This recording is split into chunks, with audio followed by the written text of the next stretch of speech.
Hello everybody, welcome back to the workshop.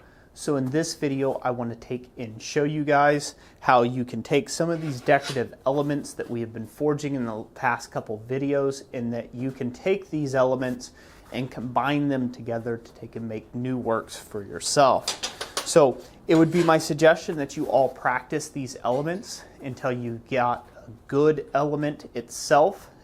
If you haven't seen this whole video series, there will be a link to the playlist down in the description section down below. I highly suggest you to watch all these videos after this video is over with. I greatly appreciate the watch time if you want to take and stick around and see what I got to say about this. So we have things like this rosette scroll. We have things like this split scroll or branching scroll. We have videos where I've done some forge welding of scrolls like this onto a much larger bar stock. This was 3 different projects that we basically put all together to make one whole project that's worked very well.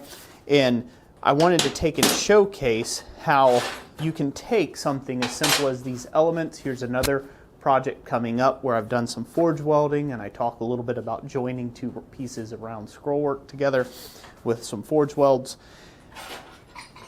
It is great to take and test yourself with doing stuff like this, but then instead of its intended purpose, keep little sample items like this around and then see how the scrolls play together to you.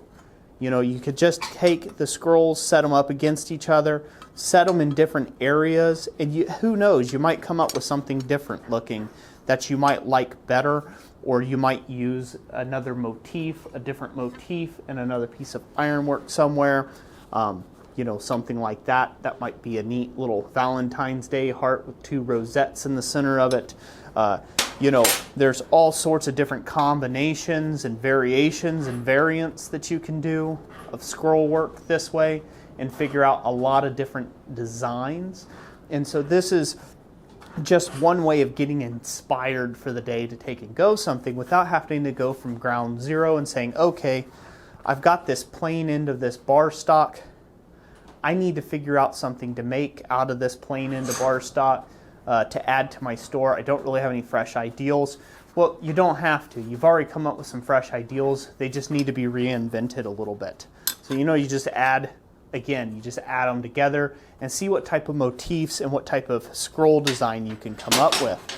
Once you've settled on that, then you can go to the drawing board.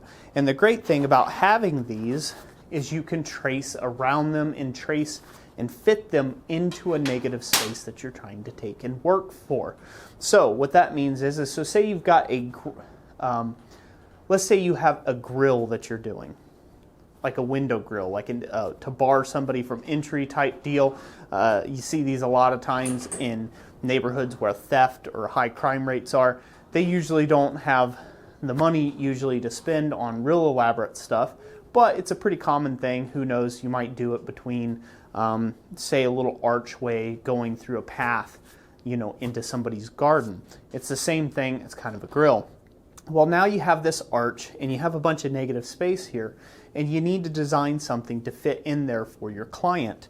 Well, one of the easiest ways to do that is to go back and look over some sample pieces that you have and try to draw out that shape. Go ahead and draw out that shape on your layout table, on your shop floor, or wherever you've got maybe just a big flat sheet of metal if that's all you have outside on the ground. And then start laying in individual pieces and see how they play together and how they play off the light and the shadow together. And you may say, hey, you know what? This would be perfect, but it would look better if it was just a snub end scroll, or if it was just a half penny scroll, or, you know, hey, maybe it would look better if it was a rosette and I need to see it from both sides, so maybe I need to do a little rivet work with a little extra material. So go ahead and make up a little sample piece like this. Now, there's a guy on YouTube here, if you all haven't checked him out yet. His name is Daniel Moss over at Trust Me, I'm a Blacksmith. I'm going to leave a link to his channel down in the description down below, and I'll also leave it at the end of this video where he talked quite a bit, and I found it very informative, his video he talked about basically having sample work or sample pieces to take and show a client. and to help you with, maybe getting that sale to the client, or to be able to help the client understand what's involved in the actual smithing work. Again, Daniel Moss is a great guy. If you want to go check him out, again, his channel name is Trust Me, I'm a Blacksmith.